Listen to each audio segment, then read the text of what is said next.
Если вы помните фотографию, которую Ким Тэ-хён опубликовал в Instagram, где он запечатлен с Чон Чингуком, оба выглядят счастливыми и шутят с другими участниками группы, то Чингук недавно перепостил ту же фотографию на своей странице, но с аккаунта, где были представлены их мини-версии. В посте также была сольная фотография Тэ-хёна с тем же эффектом, что делает все еще интереснее. Кажется, Чингуку показалось забавным увидеть их в уменьшенных версиях, и поэтому он решил поделиться ею снова. В интервью GQ Korea он упомянул, что уже видел подобный пост раньше, поэтому, вероятно, он увидел его снова, на этот раз с мини-версиями Тэ-хёна и Чон Чингука в одном посте. В конечном итоге, этот жест говорит о том, что он не только посчитал обработку забавной, но и вспомнил тот момент, который они провели вместе, что и заставило его снова поделиться ею на своей странице, как и всем остальным, чем он в последнее время делится довольно подозрительным образом. В любом случае, благодаря всему, что Тэ-хён и Чингук показали в последнее время, я с нетерпением жду возвращения Run BTS 2.0, и то, что они сделали в этом новом эпизоде, заставило меня захотеть поговорить об этом, потому что я так скучала по этим моментам. С самого начала, когда остальные участники были сгруппированы попарно или группами, сохраняя при этом разумную дистанцию, было ясно, что Тэ-хён даже не понимал этой концепции, судя по тому, как он постоянно приближался к Чингуку, как будто небольшое расстояние между ними можно было еще больше сократить. Было очевидно, что ни один из них не возражал против такой близости. Судя по тому, что было показано в эпизоде, от разговоров Намджуна о Run BTS и новостях шоу до вопросов Хобби о последнем эпизоде, который они снимали, Тэ-кук сохранял ту же дистанцию, слушая разговоры других участников, оставаясь при этом рядом с ними. Когда Ким Намджун упомянул, что последний эпизод был Run 155, Тэ-хён согласился и сказал, что он тоже так чувствует. Рядом с ним Чингук смотрел на него с широкой улыбкой, его взгляд не отрывался от этой маленькой, но значимой улыбки. Он даже двигался в унисон с Тэ-хёном, когда тот поворачивался, словно ему было трудно оторвать от него взгляд. Привычка Чингука так экспрессивно выражать свои чувства была очевидна, без единого слова. Или, возможно, простая манера говорить Тэ-хёна могла вызвать определенную нежность у кого-то особенного, у того, кто всегда старался уделять ему внимание до самого конца. Даже выражение лица Чингука, когда он смочил губы и сжал их, продолжая смотреть на Тэ-хёна, давало представление о глубине его чувств, словно он хотел передать так много одним лишь взглядом. Когда Чингук сказал, что помнит еще один эпизод Run как последний, он повернулся к Тэ-хёну и сказал, что это был эпизод с фехтованием. Тэ-хён повторил слово «фехтование», и, похоже, только они помнили это, в то время как на заднем плане остальные участники спрашивали, когда это было. Вспомнив тот эпизод, когда Тэ-хён случайно брызнул краской в глаза Чингуку, Чингук лишь слегка недоверчиво вытер ее. Вместо того, чтобы рассердиться, он ласково рассмеялся, ведь это был Тэ-хён, и если это сделал Тэ-хён, Чингук, похоже, совсем не возражал. Поскольку это был эпизод, который они оба помнили, было приятно видеть, как они смотрели друг на друга, объясняя ситуацию. Они продолжали в том же духе, повторяя движения друг друга и все время оставаясь рядом. Когда Пак Чимин спросил, нужно ли изменить вступительный слоган, а Тэ-хён вмешался, спросив, нужно ли изменить и название шоу, Чингук пристально посмотрел на него, внимательно обдумывая слова Тэ-хёна. Когда Тэ-хён упомянул название Run BTS, и Намджун спросил, как бы он хотел его назвать, Ким Сак-джин предложил свое название, и они оба продолжали слушать с одинаковым вниманием.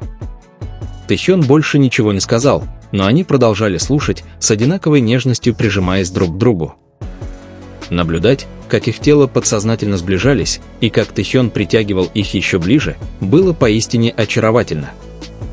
Они оставались в таком положении на протяжении всего эпизода.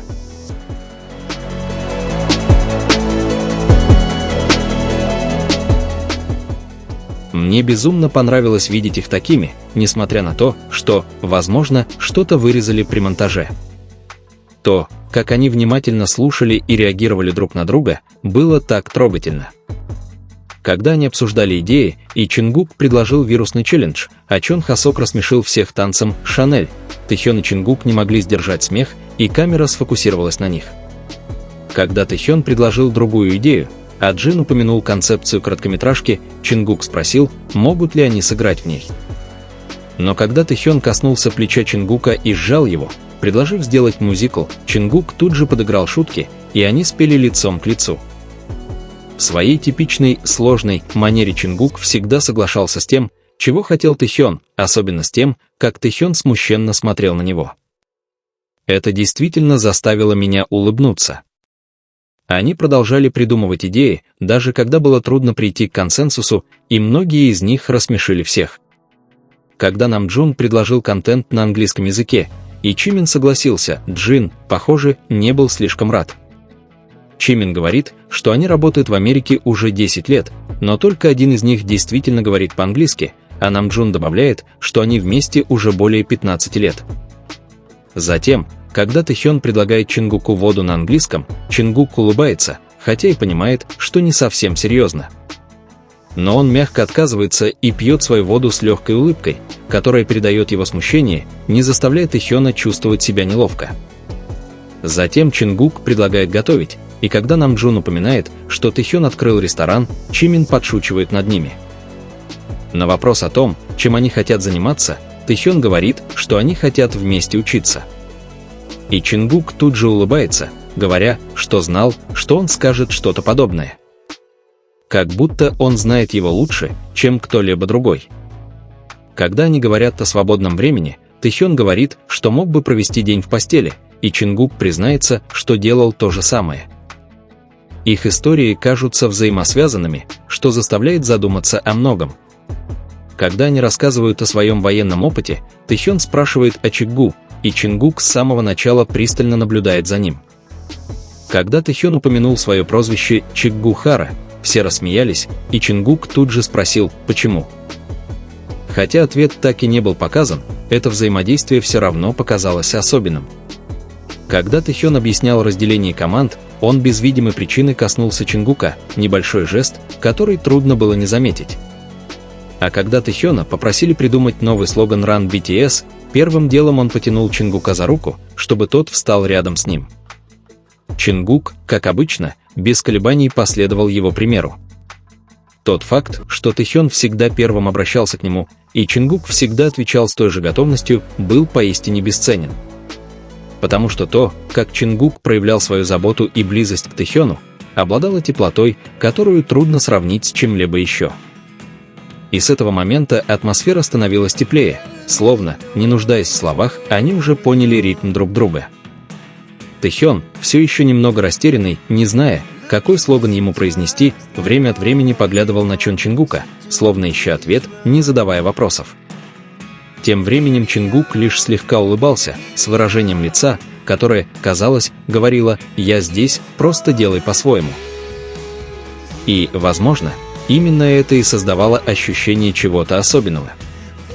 Потому что среди шума идей, смеха участников и постоянно меняющихся концепций, одно оставалось неизменным – то, как они всегда возвращались друг к другу. Когда Тэхён наконец попытался произнести слоган, хотя он все еще звучал неуверенно, Чингук не поправил и не перебил. Он просто наблюдал, с мягким взглядом, который, казалось, давал Тэхёну пространство, чтобы быть самим собой.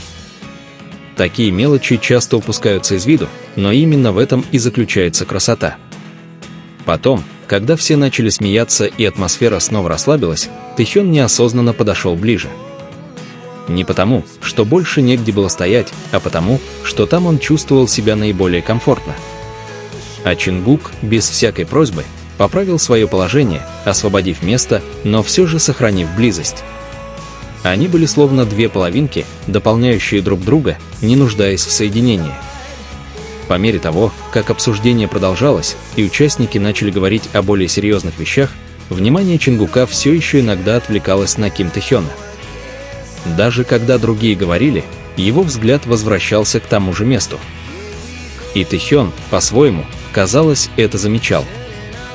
В какой-то момент он засмеялся дольше обычного и рефлексивно повернул голову к Чингуку, как будто желая убедиться, что человек рядом с ним чувствует то же самое. И, конечно же, Чингук уже смотрел на него с улыбкой, которая так и не исчезла. Это был разговор, понятный только им двоим. Это был простой момент, возможно, даже незаметный для некоторых. Но тем, кто внимательно следил за происходящим, это казалось лишь маленькой частью чего-то гораздо большего. Потому что такие отношения не строятся за один день. Они являются результатом долгих часов, бесчисленных часов, проведенных вместе, и взаимопонимания, которое развивается незаметно.